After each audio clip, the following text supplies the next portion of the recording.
What's up, my people? Today we're gonna be installing a catch can, an oil catch can from CTS. Just got it today. I've been waiting on it for about 3 or 4 days. Finally got it. So I'm not gonna waste no time. Just wanted to show you what I got here: the hoses and the whole kit. I might be showing you the parts as we go, guys, because I don't want to waste a whole lot of time. I want to get this done quick. So of course, first thing we had to do is just pop the hood open. So let me do that and I'll be right back. So after you pop the hood open, guys, what you have to do is remove this cover right here, the engine cover, because we're gonna be working underneath. So all you have to do is prime it open. It has some grommets underneath. It was not that hard to pop it open because the engine is kind of hot right now. So anyway, just put it over to the side. We're gonna be replacing this whole the PCV valve. So let me acquire some tools. Okay, guys, here is the whole kit. This is gonna be deleting the PCV valve. As some of you already know, what's the purpose of the oil catch can. And the ones that you don't know, well, the purpose of the oil catch can is to recirculate, to reduce the amount of oil vapors that are going back into the intake. This is gonna help out your engine. It's gonna help it to avoid the excessive carbon buildup into the valves and that's part because of the direct injections. Engines are known to do that. So mine was taken, not too long ago to the shop because I had a broken fuel injector. I couldn't work on it because I don't have any other car. It was gonna take me longer to fix it. So I took it over to them, and they told me that there was a bunch of carbon buildup on this engine.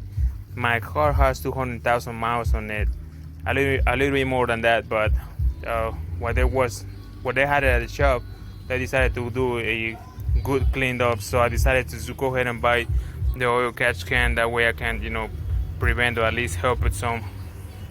So we're gonna start by disconnecting this hose right here, guys. All we gotta do is just squeeze and pull on this. It's kind of hot though, so I'm gonna have to put me some gloves on it. But all you gotta do is squeeze and just pull back. As you can see, that one already came loose. The side that you have to do is the one in the other side. So we're gonna need a T-torque study to loosen up these bolts over here on the PCV valve. Like I say, it has to come all the way up because we're gonna be deleting the PCV valve completely with that kit right there. So guys, I'm gonna go ahead and start taking off these bolts and I'll be right back. So okay, guys, we're gonna have 1, 2, 3, 4, 5, 6, 7, 8, 9. I think it's 9, maybe 10. But you can see you're gonna have to look around, guys. You're gonna have to be very careful not to drop them into the engine compartment, because you're gonna need them to make a good seal. So we are gonna have to remove this the coil railing over here on the back. You don't have to completely remove it, but at least this side right here, you're gonna have to loosen it up and push it back some. That way you can work in there.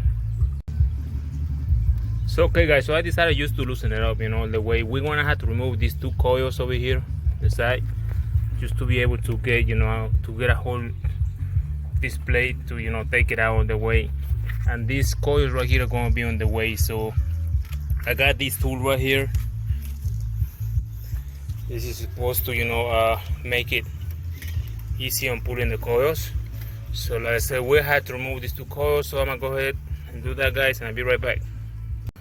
So once you have removed those 2 coil packs right there, you're gonna have to disconnect this tubing right here on the back. In this case, mine goes into my intake. Disconnect that one out too.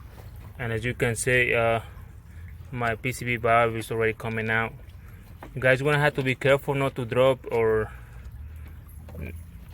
anything into that engine compartment. I would recommend you to get you a clean rack or something to cover that up. after you remove the PCB valve, because you're gonna have to reuse the gasket that is in there. Unfortunately, CTS, they do not provide new gasket. I feel that they should, but they don't, so you have to reuse your own gasket. So while you do that, all that cleaning and transfer the gasket over to the new part, you should protect that, keeping any bugs or any trash for falling into there. Okay guys, so here it is. I got my PCB valve along with the whole assembly out. You see the gasket right there. Like I say, the gasket is gonna have to be reused, so you're gonna have to carefully pull it out from there and swap it to your new part. And I say, don't forget to cover up that engine part is being exposed. So okay guys, as you can see right there, the gasket has been transferred over to the new piece. You don't have to worry about that little bit of oil there, because you're gonna have to have some oil in the gasket to lubricate it and to help and make it better seal. The only thing that you have to do is make sure that right here where the gasket is gonna be sitting at is clean, free of debris. You don't want to have any trash in there, or sometimes when you take the car over to the shop, or if you do it yourself, sometimes we use that gasket maker. So that's what we had to remove, especially sitting right here on the groove. So that has to come off. Leakages and stuff like this, it's gotta come off. Be careful not to drop it in the engine compartment, guys. So once you clean that up all good, then you go ahead and put the new part, the PCB delete plate back in there. Okay guys, so once you put the plate back in there, you're gonna have to use the new bolts supplied by CTS. They come with the kit. These are longer bolts. They will be able to reach the threading down in there, because you adding up a little extra layer of thickness putting that plate in there. So the old screws won't be they won't work anymore, so you have to use the new ones. Okay guys, so if you're gonna be using like an impact wrench, or anything else, any kind of power tool, but make sure that you put a screw, part of the bolts into the threading by hand. Reason is because you don't want the thread to go in there crooked, and then you're gonna be messing up the bolt. So at least part of it, make sure it goes in by hand. Once you have got to that point, then you can go ahead and use your impact wrench to put them back in there, to drive it down in there. But this is the way you're gonna do. You're gonna be doing like one on this corner, and then the opposite corner, and vice versa. Always do always cross the pads on the bolts.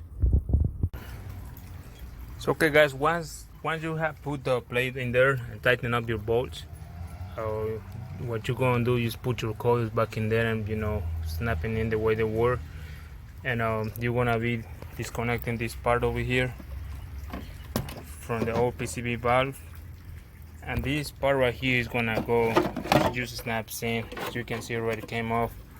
This is gonna be going into the side or your new plate. So you have to do this first and attach it over there to where the intake goes in, because if you leave this last, it's gonna be hard for you to try to thread it back in there. So this is the first thing you have to do before you put the coils back in place.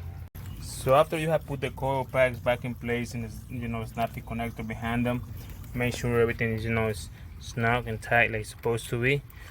You gotta be able to hear that little click. If you don't hear it, you just go ahead and pull it back, and make sure that when you pull it back, you're definitely gonna hit that click. So it might be that use kind of old, and the snapping is gonna be smooth, so that audible click probably you won't be able to hear it. But like I say, make sure you push them down in there and everything is snuggy. And after that, you're gonna go ahead and start you're gonna find the spot for the oil, for the catch can itself. So this is right here. So guys, I'm gonna go ahead and start installing this Let me find the spot where this belongs to. So okay guys, I got this thing right here. Is called the intake plug. This part right here goes right in here. You just push it in, and once it's in, you're gonna have to turn it. This little tab right here is gonna have to be behind this tab right here. When that way, when the car is creating boost, this thing is not gonna come off flying. And also you need to make sure that you tighten up this piece as well. You might want to put some Loctite in there just to make sure it's not gonna come off flying. Okay guys, so I'm finally done with this little project. Like I say, I went ahead and put the hoses in there. Obviously I'm just gonna go through with you guys. The longer hose goes in the outside. It goes from the right side towards the outer side, and vice versa. The little hose goes in the inner side. As you can see right there, it says that. That's it guys. It's a pretty straightforward procedure. It's nothing really, it doesn't really take a genius. After you install this right here, you will have that how you call that, the MILF light, the check engine light on. Well, that's gonna tell you that you're probably gonna have a leak over here on the intake. But other than that guys, shouldn't have any kind of issues at all. Thank you for watching guys.